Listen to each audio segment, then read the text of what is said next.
পাহাড়ের চূড়ায় দাঁড়িয়ে আছে একটি বিশাল বিলাসবহুল ভিলা, কিন্তু অবাক করার বিষয় হলো এটি আসলে কোনো সাধারণ বাড়ি নয়।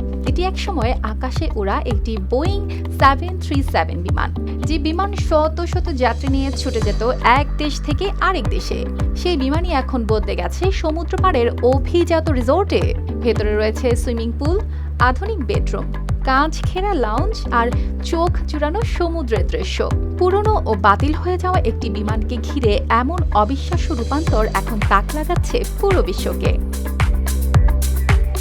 ইন্দোনেশিয়ার বালি দ্বীপের নিয়াংনিয়ান ক্লিফে এই ব্যতিক্রমী রিসর্ট তৈরি করাচ্ছেন ফেলিক্স ডেমিন। সাধারণত পুরনো বিমান ভেঙে যন্ত্রাংশ হিসেবে বিক্রি করা হয়, না হয় ফেলে রাখা হয় বিমান কবরস্থানে। কিন্তু ফেলিক্স চেয়েছিলেন একেবারে ভিন্ন কিছু। তার ভাবনা ছিল আকাশে ওড়া একটি বিমানকে নতুনভাবে জীবন্ত করে তোলা যায় কিনা। তবে এই কাজ মোটেও সহজ ছিল না।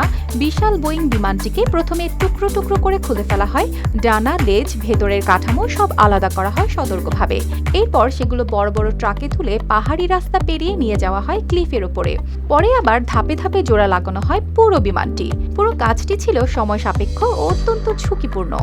এখন সেই বিমানের ভেতরে ঢুকলে আর বোঝার উপায় নেই এটি একসময় যাত্রীবাহী বিমান ছিল। ভেতরে রয়েছে আধুনিক দুটি বেডরুম, আরামদায়ক লাউঞ্জ ও বিশাল সুইমিং পুল। বিমানের ডানার উপর তৈরি করা হয়েছে বসার জায়গা, সেখানে বসলে নিচে আছড়ে পড়া ঢেউয়ের শব্দ কানে আসে। সমুদ্রের বাতাসে লবণের গন্ধ ভেসে আসে চারপাশে। সন্ধ্যায় সূর্যের আলো পুরো জায়গাটিকে যেন সিনেমার দৃশ্যে বদলে দেয়। তবে শুরুতে এই প্রকল্প নিয়ে সামাজিক যোগাযোগ মাধ্যমে নিরাপত্তার শঙ্কাও তৈরি হয়েছিল। অনেকে প্রশ্ন তুলেছিলেন, পাহাড়ের কিনারায় এত বড় বিমান বসানো কতটা নিরাপদ। পরে প্রকল্প পরিচালকেরা জানান, বিমানটিকে বিশেষ প্রকৌশল ব্যবস্থায় পাহাড়ের পাথরের সঙ্গে শক্তভাবে স্থাপন করা হয়েছে, যেন কোনোভাবেই নড়াচড়া না করতে পারে। অর্পিতা জাহান, RTV।